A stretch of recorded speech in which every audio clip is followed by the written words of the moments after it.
Welcome aboard the Morona for your harbour cruise. Just a brief safety announcement.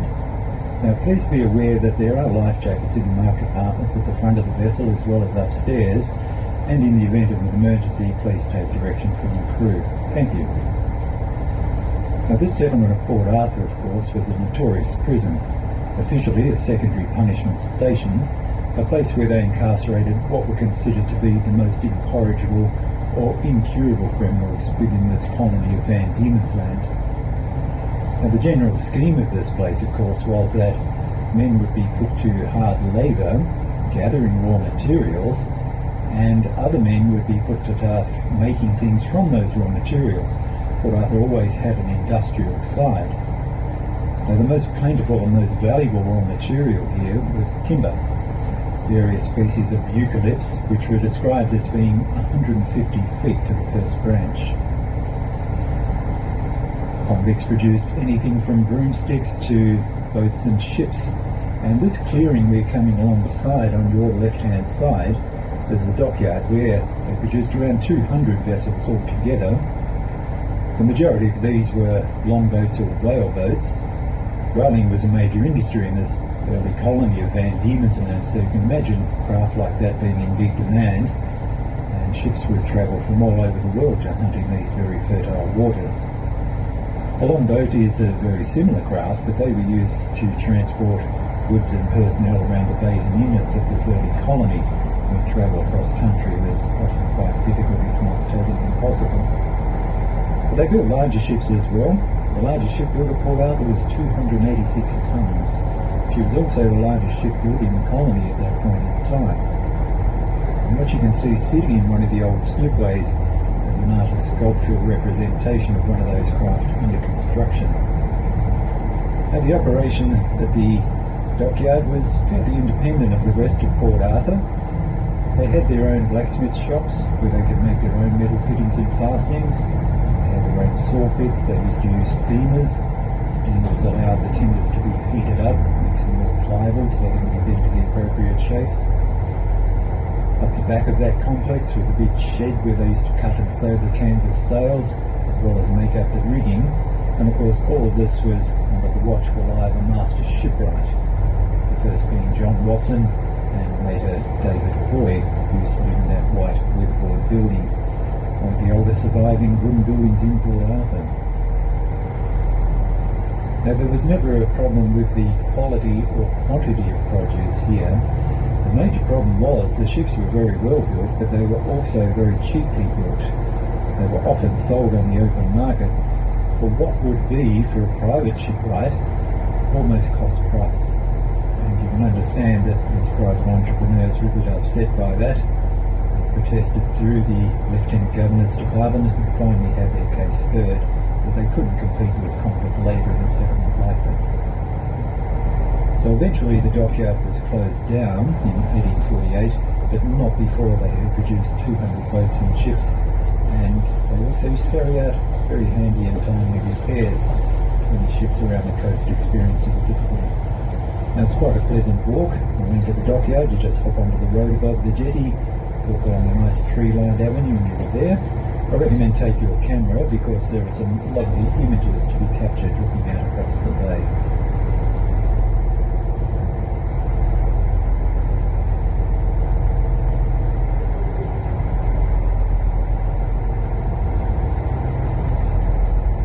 The settlement you can see in front is called Carnarvon.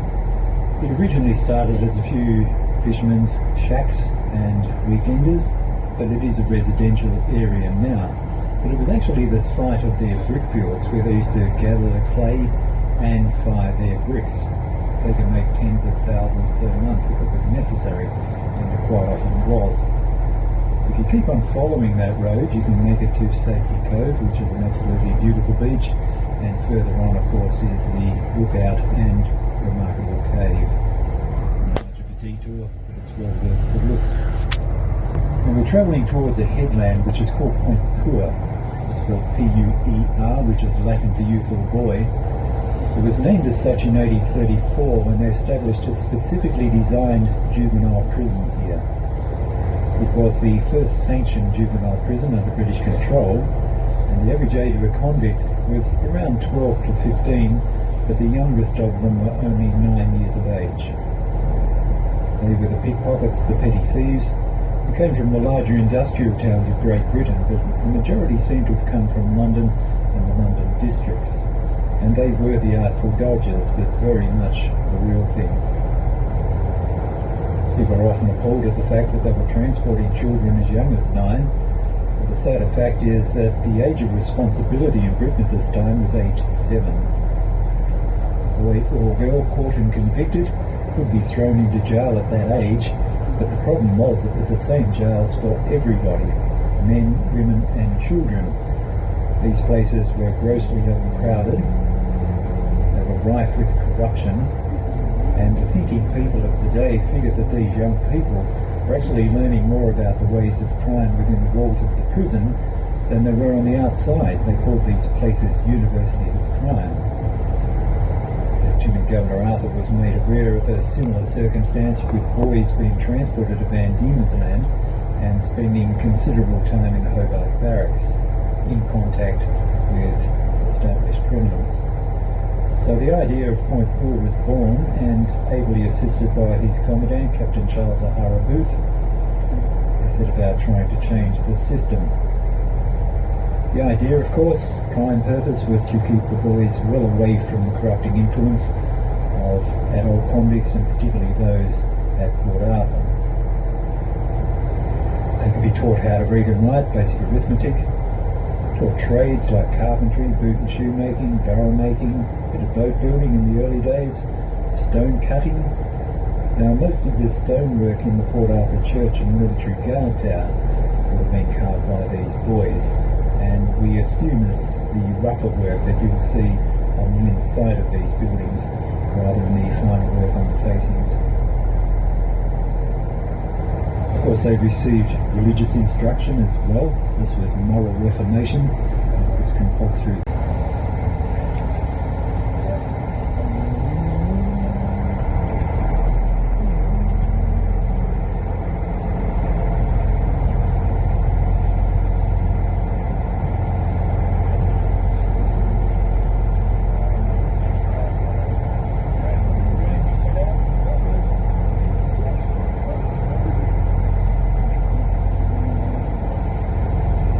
Of the death of Port Arthur were not exclusive to this place. In fact, the death rate of Port Arthur compares favourably with the rest of the colony of Van Diemen's Land.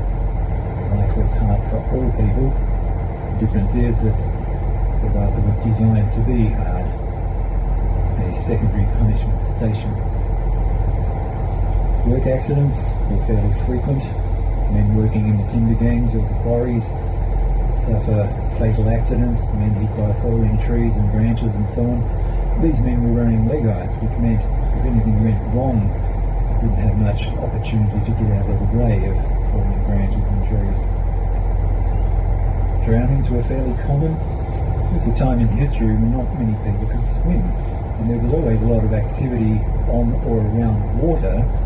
If somebody fell into the water, even people around them may not be able to assist them. Respiratory diseases affected convicts here. Tuberculosis affected convict and free person alike. They called it consumption, and it was the scourge of the 19th century. Diet-related diseases affected convicts. By the 1830s, over 70% of the convicts here were affected by scurvy. The reason being that their own private vegetable gardens were scrabbed out, and the diet then was just a lump of meat and a lump of bread. Now scurvy flared up fairly quickly, and their remedy was to plant huge communal gardens on the flat ground in front of the church. They produced copious amounts of potatoes and turnips, and in particular cabbages. One season here they produced over 10,000 cabbages, and that was essentially the end of scurvy. And what vegetables they didn't use fresh, they used to pickle. Pickled vegetables is very good because vinegar is good for scurvy as well. Among the women on the island, the most common cause of death seems to be childbirth due to hemorrhage or secondary infection. And once again, if that occurred, there wasn't a great deal that could be done for these people at this point in time.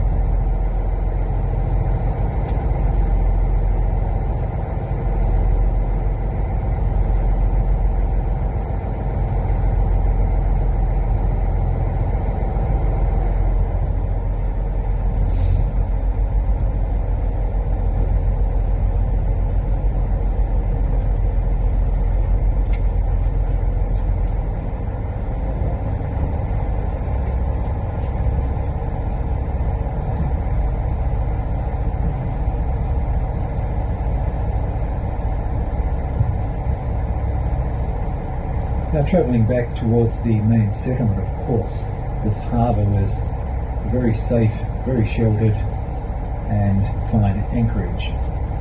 The other side of the equation was Hobart, one of the finest harbours in the southern hemisphere, and this was transport to and from Port Arthur.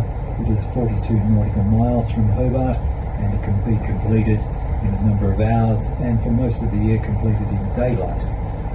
This was without doubt the easiest of all of the secondary punishment stations to supply. So this harbour was also the front gate of the prison, the interface between Port Arthur and the rest of the world, the back gate of the prison being Eaglehawk Neck, with its military garrison and line of savage dogs. The whole of the peninsula was the actual jail. There's also a source of food. They used to catch fish, never to the extent that we would imagine. The problem would be no means of refrigeration, of course, but they used to keep them cool by putting them in wooden troughs and putting kelp over the top of them. They would have to use these fairly quickly.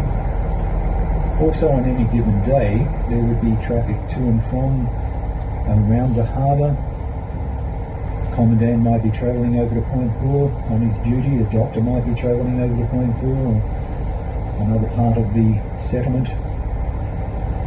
You might see two longboats, one with the crew rowing, the other behind it being towed, and there would be a coffin in that. There was a burial party on its way to Isle of the Dead.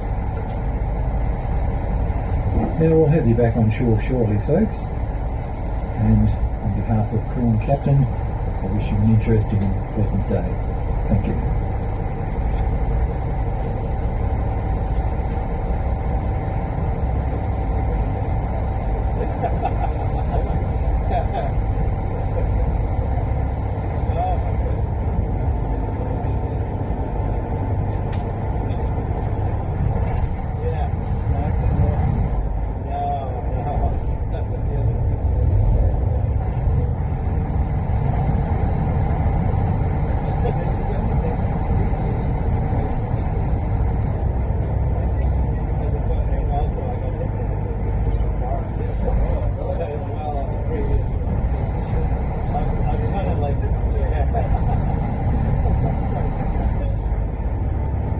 Prisoners may lie together and await the morning of resurrection.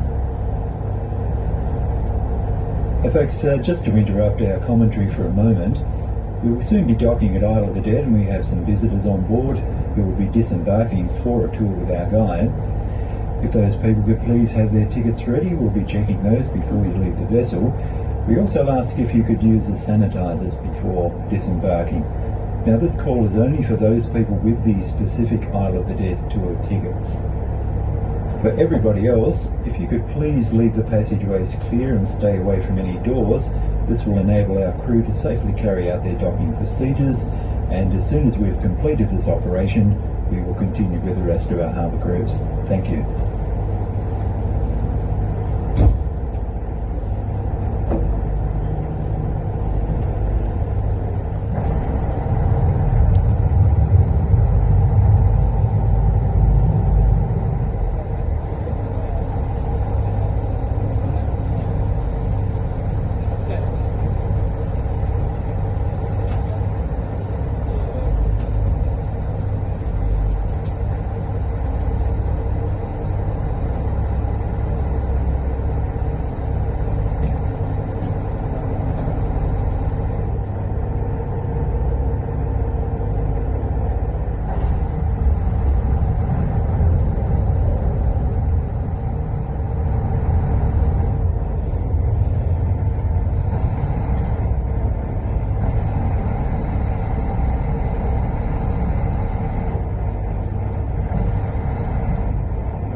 ground was reserved for burial of free people. These were members of the military, civilian establishment, and members of their families. About 180 men, women and children, and given their status, received due burial in a lot of cases some quite beautifully carved headstones as well. You may be able to catch a glimpse of some of those as we go past. So two distinctly different cemeteries within the one island, high ground for the free, the low ground for the bond. The small island was selected and named by the Wesleyan minister, the Reverend John Allen Manton, in 1833, who described it as